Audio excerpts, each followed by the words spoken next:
Assalamualaikum warahmatullahi wabarakatuh. Teman-teman, ini ada video yang sangat keren untuk kita simak dan tonton bersama-sama, di mana Pak Prabowo menjelaskan bagaimana masa kecil beliau yang selalu dicekoki, yang selalu diceritakan tentang pejuang, tentang kemerdekaan, tentang bagaimana melayani masyarakat dan bangsa ketika beliau makan bersama keluarganya.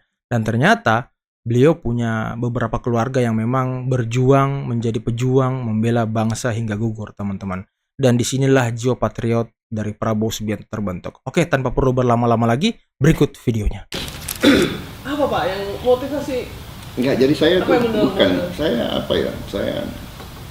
Saya merasa apa ya? Itu bagi saya itu sense of duty, panggilan. Sense of duty. Mungkin ya itulah saya dibesarkan dari kecil. Saya datang dari keluarga yang apa ya? Keluarga saya itu keluarga bisa dikatakan keluarga pejuang. Jadi dari kecil saya selalu dibawa ke makam pahlawan oleh kakek saya. Ya, Wisata. ini makam pamanmu gugur untuk membela Bangsa. kemerdekaan. Saya masih kecil. Ini pamanmu satu lagi gugur, mereka perwira, sudah TNI. Wow. Selalu di meja makan pembicaraan kakek saya, bapak saya, ibu saya selalu adalah Indonesia merdeka, terhormat, rakyat harus sejahtera, membela rakyat, membantu orang miskin. Itu semua ya bagaimana ya, mungkin lama-lama kita kena brainwashing juga begitu. Luar biasa ya, luar biasa ilmu pandangan yang diberikan oleh keluarga Pak Prabowo kepada dirinya ya. Pantas saja beliau punya cita-cita yang mulia sekarang ya.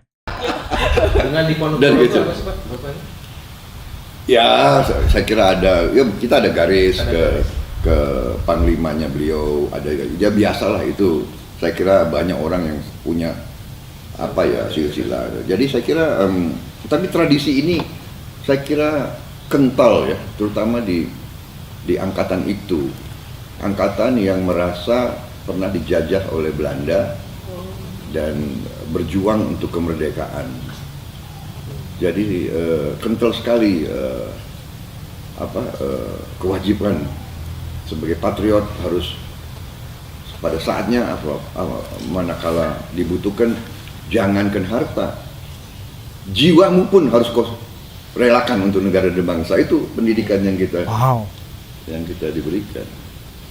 Jadi ya Luar saya biasa. merasa bahwa kalau saya bisa kontribusi kepada bangsa saya, kalau masih bisa kontribusi, masih diberi kesehatan, masih diberi kemampuan, ya saya wajib melakukan itu.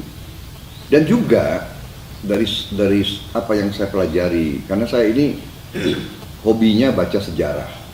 Jadi saya mengangkat diri saya sebagai amateur historian. Iya. Historian tapi amatir, bukan profesional. Ya, tapi satu hal yang saya belajar ya dari sejarah, konsep kenegaraan, konsep kebangsaan, konsep demokrasi. Jadi kalau kita pelajari, demokrasi berjalan mulai pertama tentunya dari Yunani ya. Tetapi republik yang berfungsi dengan kuat itu dari Yunani, tapi juga terutama Romawi. Ya. Kan dia mulai dengan Republik Romawi. Nah, di situ pelajarannya ya kepada warga negaranya adalah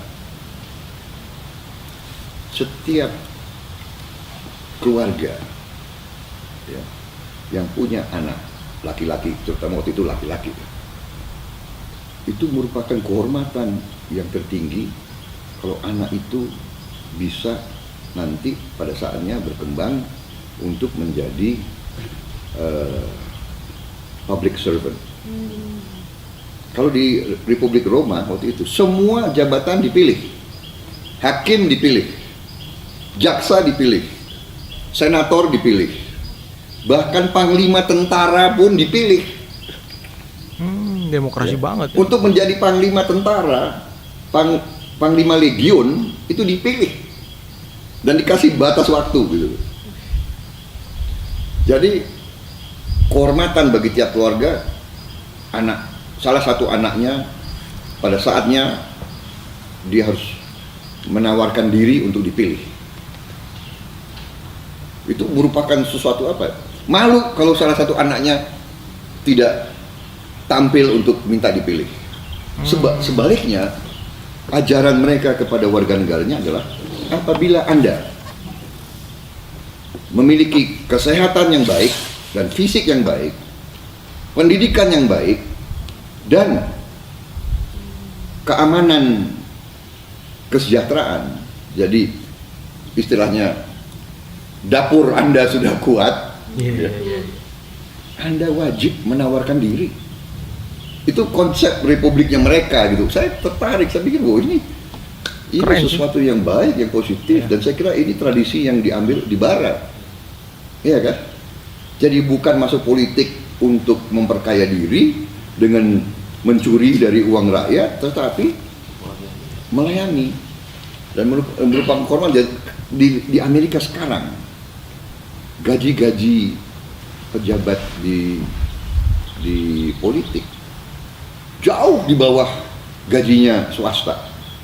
Jadi orang yang mau mengabdi sebagai menteri di sana, secretary, ya, cabinet secretary atau governor atau senator atau anggota kongres, sebetulnya itu downgrade jadi. turun penghasilan. Secara ekonomi ya.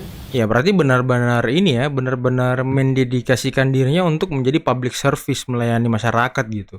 Jadi bukan untuk cari uang. Ekonomi, tapi bagi dia ini kehormatan, this is an honor Kehormatan. to serve, ya kan? Itu adalah sesuatu. Kalau saya bisa mengabdi kepada negara saya kira di Indonesia juga begitu. Ya banyak tokoh-tokoh, banyak anak-anak ingin mengabdi karena itu kehormatan, ya kan? Karena kita masuk politik kan pengorbanan. Apalagi di Gerindra, saya sangat terharu, saya sering terharu kalau saya kumpulkan kader-kader saya dan kita tidak kasih uang ke kader kita, tidak kita kasih uang. Bener, Anda cek, uang jalan tidak kita kasih. Ya. Mereka datang sendiri. Kadang-kadang ada yang belasan jam. Kalau saya ke Medan, itu kader-kader ada yang 18 jam loh. Dari Pulau Nias nyebrang sampai ke Medan itu kadang-kadang belasan jam. Dari Mandailing Natal sampai ke berjam-jam datang. Kemana saya datang, saya selalu tanya, siapa yang 2 jam, 3 jam, 4 jam. Saya ke Garut saja, yang datang ada yang berjam-jam. Membanggakan dan mengharukan. Kadang-kadang saya dengar kalau mereka kirim utusan ke acara-acara di ibu kota provinsi dari desa, mereka urunan.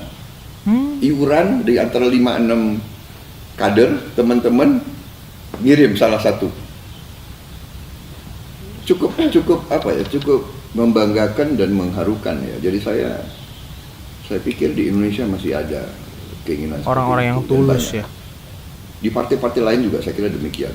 Politik itu pengorbanan. Saya selalu katakan, memang ada ya kan di setiap negara ya orang-orang yang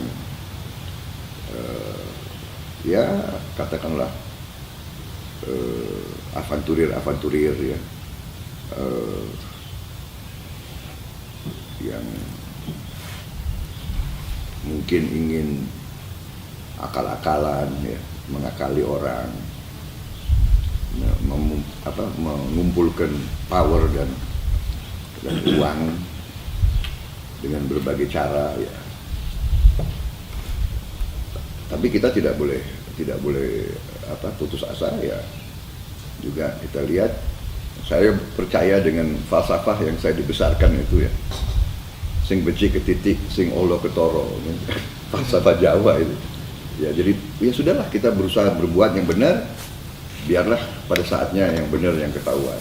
Nah teman-teman, itulah tadi mungkin sedikit cerita dari Pak Prabowo Subianto, di mana ketika dia masih muda banget, dia selalu dicekoki cerita-cerita tentang pejuang, cerita-cerita tentang Indonesia, cerita tentang public service, bagaimana melayani bangsa, bagaimana melayani masyarakat.